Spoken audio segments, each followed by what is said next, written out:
Selamat pagi, kembali kita akan mendengarkan sapaan Sabda Tuhan pagi hari. Saya berharap Ibu Bapak, Saudara semua berada dalam keadaan sehat dan Tuhan memberkati kehidupan Bapak Ibu Saudara. Sebelum kita membaca mendengarkan firman Tuhan, mari kita berdoa. Kami hendak mendengarkan firman-Mu Tuhan, bimbinglah kami dengan Roh Kudus, untuk kami dapat mengerti, menghayati, dan kami dapat melakukan firman Tuhan. Dan kiranya firman-Mu menjadi pedoman di sepanjang kehidupan kami. Inilah kami anak-anak-Mu Tuhan, bersabdalah kepada kami sedia untuk mendengarkan. Amin. Bacaan Alkitab terambil dari Kisah Para Rasul pasal 9. Kisah Para Rasul pasal 9 ayat 10 sampai 16. Kisah Para Rasul pasal 9 ayat 10 sampai 16 yang mengatakan, di Damsyik ada seorang murid Tuhan bernama Ananias. Firman Tuhan kepadanya dalam suatu penglihatan. Ananias, jawabnya, ini aku Tuhan. Firman Tuhan, mari pergilah ke jalan yang bernama Jalan Lurus dan carilah di rumah Yudas, seorang dari Tarsus yang bernama Saulus. Ia sekarang berdoa. Dan dalam suatu penglihatan ia melihat bahwa seorang yang bernama Ananias masuk ke dalam dan menumpangkan tangannya ke atasnya supaya ia dapat melihat lagi. Jawab Ananias, Tuhan, dari banyak orang telah kudengar tentang orang itu, betapa banyaknya kejahatan yang dilakukannya terhadap orang-orang kudus-Mu di Yerusalem. Dan ia datang kemari dengan kuasa penuh dari imam-imam kepala untuk menangkap semua orang yang memanggil nama-Mu. Tetapi firman Tuhan kepadanya, pergilah, sebab orang ini adalah alat pilihan bagiku untuk memberitakan namaku kepada bangsa-bangsa lain serta raja-raja dan orang-orang Israel. Aku sendiri akan menunjukkan kepadanya betapa banyak penderitaan yang harus ia tanggung oleh karena namaku. Yang berbahagia, kata Yesus, adalah mereka yang mendengarkan firman Tuhan serta memeliharanya dalam kehidupan sehari-hari. Terpujilah Tuhan Yesus.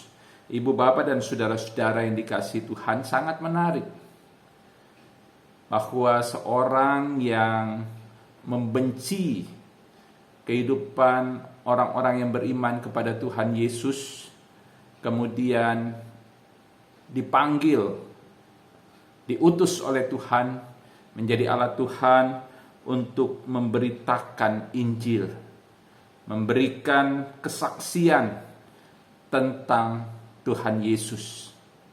Dialah Paulus yang tadinya bernama Saulus. Seorang yang sangat menggebu-gebu untuk menangkapi orang-orang percaya. Dan bahkan ia akan menangkap orang-orang percaya itu dan lalu diperhadapkan kepada pemuka-pemuka agama Yahudi untuk diadili. Dan juga ia punya maksud yang lebih buruk dari itu. Ia punya maksud untuk menghancurkan kehidupan orang-orang percaya. Tetapi Tuhan punya rencana lain bagi Saulus yang kemudian bernama Paulus. Tuhan menjumpai Saulus dan kemudian ia dipercaya oleh Tuhan, dipanggil dan diutus oleh Tuhan untuk menjadi pelayannya. Sangat tidak masuk di dalam pikiran atau akal kita. Seorang yang membenci Tuhan Yesus dan pengikutnya kemudian menjadi pelayannya. Apa yang mau kita lihat di sini?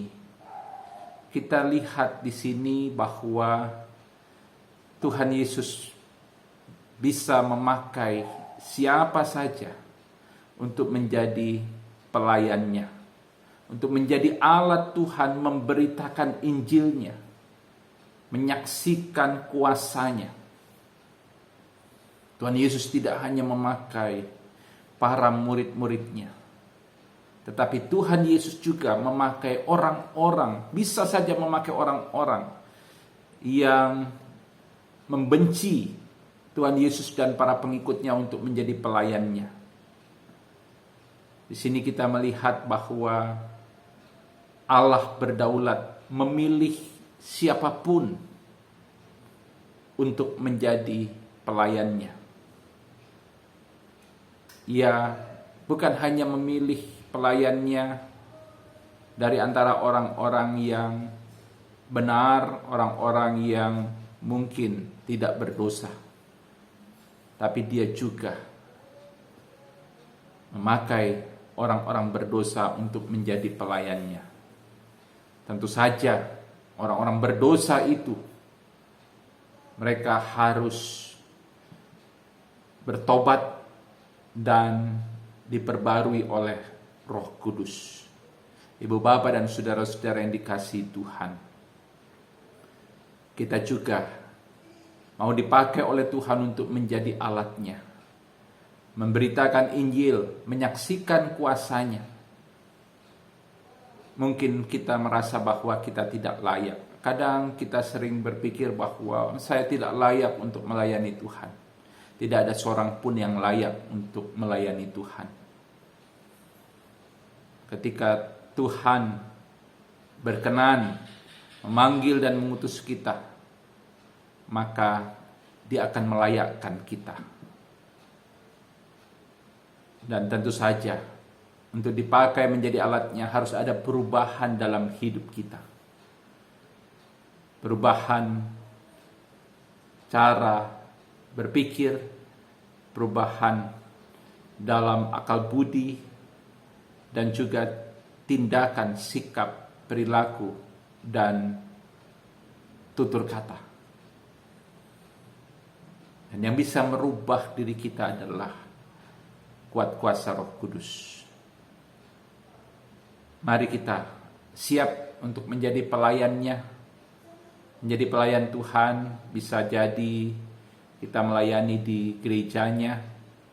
Tetapi jika mungkin kita belum dapat kesempatan untuk melayani di gerejanya, kita menjadi alat Tuhan di mana kita bekerja. Kita menjadi alat Tuhan ketika kita menjadi seorang perawat, menjadi seorang dokter. Kita menjadi alat Tuhan untuk memberitakan namanya ketika kita menjadi aparat penegak hukum dan sebagainya. Di mana saja kita bisa menjadi alat Tuhan untuk memberitakan namanya.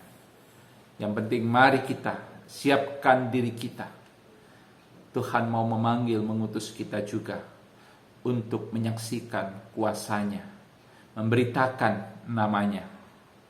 Dan biarlah kiranya banyak orang akan semakin mengenal Tuhan Yesus Juru Selamat kita. Amin. Mari berdoa. Ya Tuhan, kami bersyukur bahwa Engkau adalah Allah yang berdaulat. Engkau tidak hanya memilih, memanggil, mengutus orang-orang benar, tapi Engkau juga memilih, memanggil, mengutus orang-orang berdosa untuk menjadi alat-Mu. Di situ kami melihat kedaulatan Tuhan. Dan biarlah kiranya kami juga siap untuk menjadi pelayan-Mu, alat-Mu untuk menyaksikan kuasa-Mu, dan juga untuk memberitakan Injil, memberitakan tentang kuasa Allah yang menyelamatkan di dalam dan melalui Yesus Kristus. Kami siap ya Tuhan. Biarlah kiranya hidup kami Tuhan pakai untuk memuliakan nama Tuhan. Terima kasih ya Tuhan. Kami serahkan kehidupan kami ke dalam tangan-Mu. Kiranya sisa hidup kami tidak berikan untuk harta kekayaan. Kami tidak mengabdikan diri pada kekuasaan atau jabatan. Tetapi kami boleh mengabdikan diri dan menyerahkan hidup kami hanya pada Tuhan yang telah menyelamatkan kami. Terima kasih Tuhan, inilah doa kami. Doa ini kami peralaskan dalam nama Tuhan Yesus Kristus, Tuhan dan Juru Selamat kami. Amin. Selamat pagi, Tuhan Yesus memberkati.